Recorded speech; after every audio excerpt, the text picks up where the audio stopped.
everybody, and welcome back to my little country. So I wanted to take y'all on a brief walkthrough of our gardens, and this is shot in May of 2023. So first we have our side yard, our little garden, and I'm going to just go ahead and highlight some of the plants that are there. I grew that from seed. It's pretty old. Electron rose, which has done amazingly this year. It's a hybrid tea. We've got, I don't remember what variety of Shasta daisy this is, but it does really well here with our heat and humidity. It's not the typical ones that you get. And yes, I still have one baby lemon. I love the, they call it pony's foot or dichondra. This is a very, very nice rose if you want to get roses but don't really want to fool with them much. The fairy's amazing. Shrub rose. So yeah, this little lime, it's still not doing well. We're in June now and it's still kind of meh. Not doing so great. It's just been way too dry and it really took a bad hit, unfortunately. Have a ton of the yarrow and apple mint. They've pretty much taken over that middle area. Don't put yarrow where you don't want it, especially the white variety. It just goes nuts. I'm going to have to actually tear that out. I love this black and blue salvia. So do hummingbirds and butterflies. So if you ever get a chance to get a start of it, definitely grab it. It just spreads and spreads like you can see. Creeping phlox, I've managed to keep that alive for 3 years. I'm really happy with that. This is an unnamed daylily that was at an old house, old homestead that I dug up. I put summer phlox. That's not correct. It's actually John Fanick phlox. I couldn't remember at the time which one, but it's such a great phlox for the heat. You can see a lot of red salvia there. There's the I think it's mutabilis is how you say it. Poor thing, it took a huge hit during this freeze in 2023. What's there? I can't even think right now, y'all. Here's some hollyhocks I started from seed. Of course, they will not bloom this year. They will bloom next year if I can keep them alive through the summer. Right there, I got my sign from National Wildlife Federation that we're a certified wildlife habitat, so that's cool. I've got a little strawberry planter that has worked really well. This was just some crazy greens. I threw out the seeds last fall, and they grew all winter long, and you can see they're setting seeds there, which they are done now. And so we are walking on our little sidewalk, which that was one of the best things we've ever done. Here's some more apple mint or woolly mint. It's hard to say. So it gets really tall. Bees and wasps, just pollinators, love the flowers on that mint. This was a little wildflower garden that was planted, and I don't know what type of flowers they are, but they were so cute. And you can see cosmos coming up. That's that lacy stuff. I had lima beans planted in that spot last year. I really didn't do much with those 3 spots this year other than the onions that I planted. It just, time got away from me this year really bad.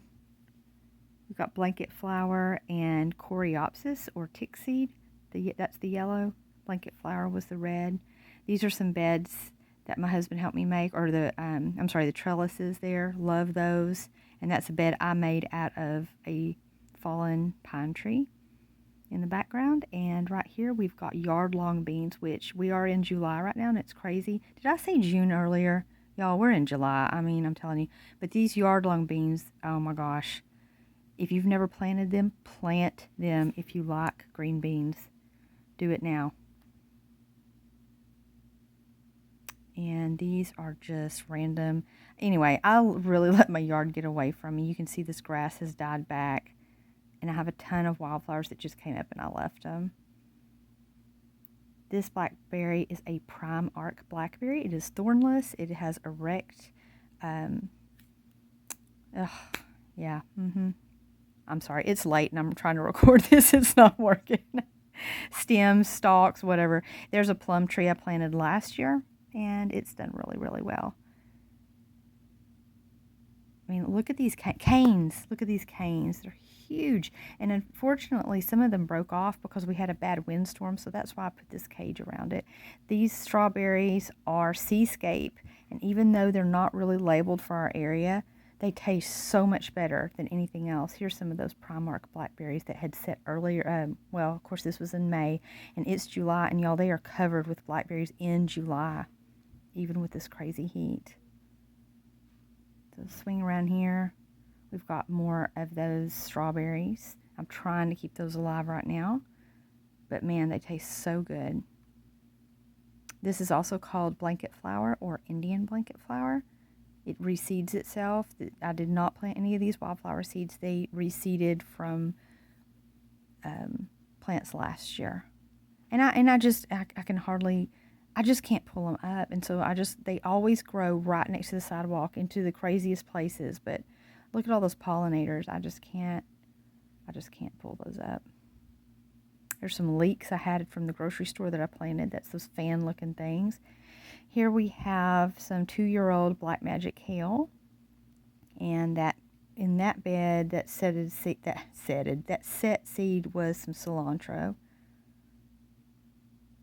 And then over here, I planted these tomatoes like earlier than ever, like in March, and usually I don't set mine until April, and it's just a horrible tomato year. Just forget it. But that's just the way it goes sometimes. This is bronze fennel, and if you have never grown any, y'all go out and get some seeds now. Shoot, I'll send you some seeds.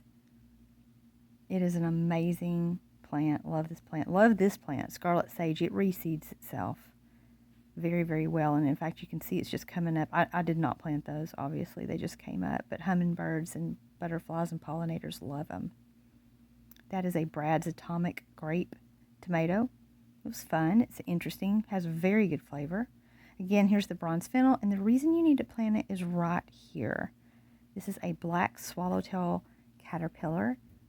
And right now, as of July, we are actually in the sixth or seventh, I guess, crop of these caterpillars. I mean, they love bronze fennel. And that bronze fennel plant is actually really old. I don't know, 4 or 5 years old. It just keeps coming back. We got black-eyed Susans, which is also, you may call it Rudbeckia. You can see there's honeybees on it. And it reseeds itself again. More blanket flower, more tomatoes. In the background there, I've got tomatillo, but that variety, it's called Rio Grande, and it does not set well in the heat at all. It will not set until fall. There it is. And got some cilantro seeds in there too. This is a crazy, awesome tomato plant that my friend from New Hampshire sent me, and it makes these little black blueberry-sized tomatoes. So cute. There's more tomatoes on that trellis. San Marzano and climbers, and our apple tree. Unfortunately, it did not set well this year, and that's because I didn't have other apple trees to pollinate it at the time. I do now, so maybe next year we'll get a crop of apples. Well, I hope y'all enjoyed walking through our gardens, and I will try to update you with another video, although right now everything is crispy. Thanks for spending your time with us, and hope you have a great day. Bye-bye.